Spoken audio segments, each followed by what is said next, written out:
by trade, I am a facilitator and a coach. And one thing that all of my clients have had in common over the years is that they're really interested in data. And I get this because we live in the information age. And the way that we use data is fundamental for the way that we do business. However, I have found that there is an enormous amount of untapped data out there. I like to call this blind spot data because it exists, but it's hard to get at. And most organizations find it very, very difficult to be able to utilize and gather this data. And some organizations just flat out disregard it altogether. And this is an incredible missed opportunity because within this data lies the potential to be a game changer for every single industry. So I wanted to share some trade secrets with you on how you might be able to gather this data and utilize it. But first, I'm going to tell you a really quick story about my co-founder, Katie Byrne, and myself. So because we work in communication, we really do try to model best practice. And so we spend a lot of time working on our relationship and making sure that that's strong because that helps our business. And so we were having a meeting recently. Well, this was actually months ago, to be fair. And she says to me, she goes, Rachelle, you know, there's something that's on my mind, and I really wanted to talk to you about it. And I have to admit, the way she said that, it really made my stomach hurt because I was like, oh man, what's coming here? And then I said, well, okay, well, what's on your mind? And she said, well, I've heard you say this now a couple of times. I've heard you say to other people, I don't have time to watch TV. And I think when you say that, I think it makes you look like a snob. That's what I said. I was like, what are you talking about? There's no way I could look like a snob. That's crazy. And she goes, you know, I know it, but people like TV. People watch TV. They might think that you're judging them by you saying that you don't have time to watch TV. And the whole time she's saying this, I'm making these like over-the-top faces like, what? What? Are you serious? And she says, hey, it's just food for thought. I'll leave it there. It's no big deal. And then I said, well, thank you very much for that, and let's move on to the next agenda item, please. You know, and I have to admit, it was a really silly exchange, but one where I felt really sort of burned. You know, it hurt, and I think it hurt because I'm proud of a couple of things. I'm really proud of my work ethic, and I'm proud of my ability to connect with other people. And I felt like what she was saying is by talking about my work ethic, I was disconnecting from other people. It was like I couldn't be myself, and that's the part that really hurt my feelings. But, you know, I sat on it for a bit, and I thought about it, and I slept on it, and it took a couple of days, really. But I realized it is totally obnoxious when people say, I don't have time to watch TV. I thought, what am I doing? Why did I say that? So I went back to her, and I said, Katie, you're totally right. I'm not going to say it. I'm going to try to watch TV, like be relatable. You know, it's like no big deal. And, you know, and that was it.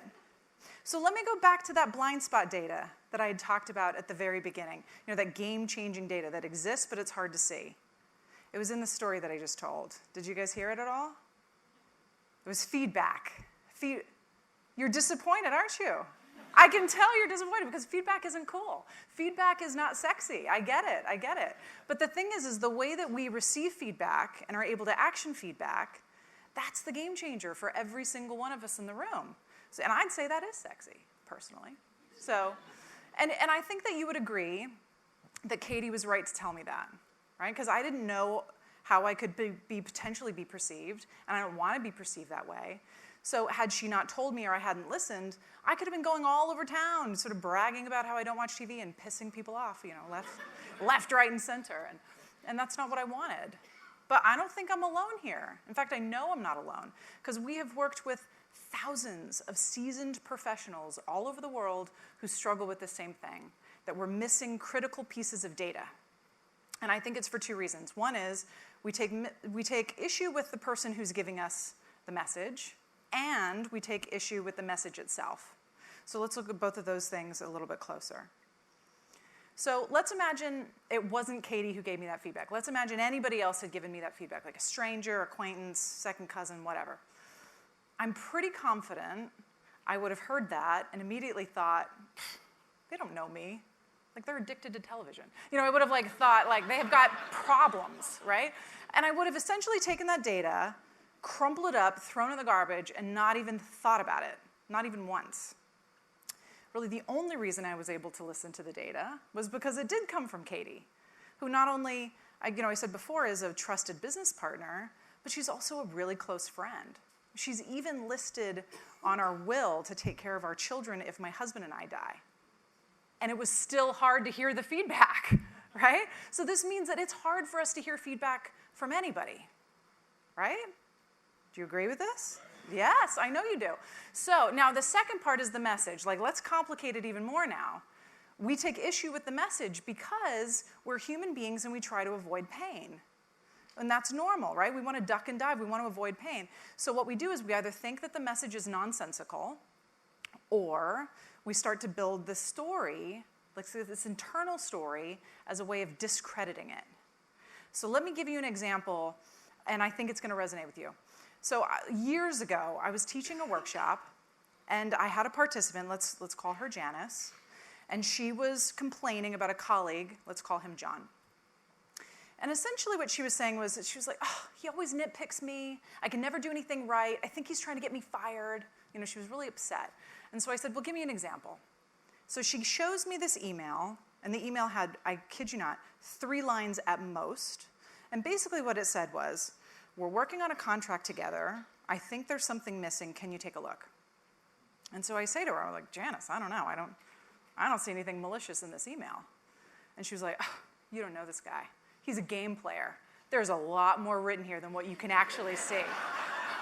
I'm like, really? Okay. And she goes, he's probably copied my manager. He's trying to catch me out. She had this whole thing in her mind that was real. And so I said, what are you going to do about it? And she goes, well, I'm sick of this. So I'm going to confront him. I'm going to confront his manager. I'm going to loop my manager in. And she's starting to plot these layers of confrontation. And I'm sitting there thinking to myself, whoa, there is a cost that we pay for this kind of internal storytelling, right? So first of all, she's made herself really upset. Second of all, she's planning to take action that I'm pretty confident is going to have a detrimental, impact on the way she's viewed in her organization. But thirdly, and most importantly for this conversation, she's completely missed the feedback altogether, right? He said there's something missing in the contract. She's now completely forgotten about this, and she could send the contract out without it missing, and that in itself could have adverse outcome. So this sounds really dramatic, but by a show of hands, how many of you guys have gotten worked up about an email before? Yeah, like all of you guys, right? Yeah, everybody has. And that's normal, because we are naturally great storytellers, and today we've heard so many great examples of how storytelling is very positive. But when we allow our imaginations to run wild and we're burying messages that we really need to hear, that's when the storytelling can actually get in our way, and it's not very productive. And interestingly enough, you will even do this with positive messages. So just think about the last time somebody said something to you that was a compliment and you found it a little bit embarrassing. How quickly did you think to yourself, oh, they say that to everybody, right? You just told yourself a little story right there. So the question is how do we gather feedback and listen to it and gather it like data, regardless of who's saying it to us and what they're saying? So now I want to share with you 2 strategies that we use with our clients, and our clients love it because it works. The first strategy, you can get your notepads out, no, I'm kidding. Yeah. The first strategy is when feedback happens to you, it sometimes feels like you've just been hit with a Mack truck and you don't know what to do with it, right? Now the strategy is remove the emotion, okay? Remove the emotion. So this is the technique. What I want you to do is on a Post-it note, write down what's happening and try to be as factual as you possibly can. Really try to remove the emotion. So let me show you. Janice would say, John's a jerk. She'd say, that's a fact, right? And then she'd say, and he's trying to get me fired. I would say that does sound emotional. What's happening in the email, right? So then she'd try again. She'd say, well, John is blaming me for missing something in the contract. And I would say, well, blame still has an emotional charge. You see that, right? There's an emotional charge to that. So let's take that out. Now let's look. John emailed me about something missing from the contract. Now that's data, right? That's a fact. We can either agree or disagree. We can either take action or not take action. But now we have control because this is not about me or us. This is just a thing, right? So try to remove the emotion. This is what I used when Katie gave me her feedback. She wasn't saying I was a snob. She was saying when I say something specific, it could be perceived in a specific way. And I can either choose to agree or disagree, and I chose to agree, right? You remove it. If I had thought that she was calling me a snob, we might not be business partners now, right?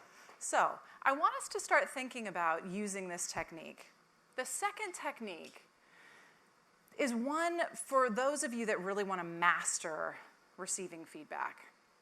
And if you really want to do this, my suggestion to you is get out in front of it. Don't wait for it to happen to you. Get out and ask for feedback. Find your Katie, or an equivalent of a Katie, and in a very genuine and open and honest way, ask their opinion about something, about you. Ask for that feedback, and then sit with it. And try not to be defensive, and try not to storytell, and learn from it.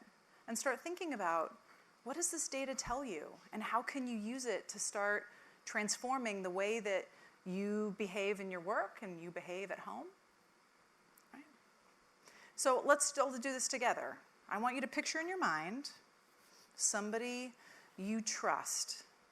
Somebody who cares about you not only as a professional, but also as a human being. Like, picture them. Do you see them in your mind? Yeah, you guys?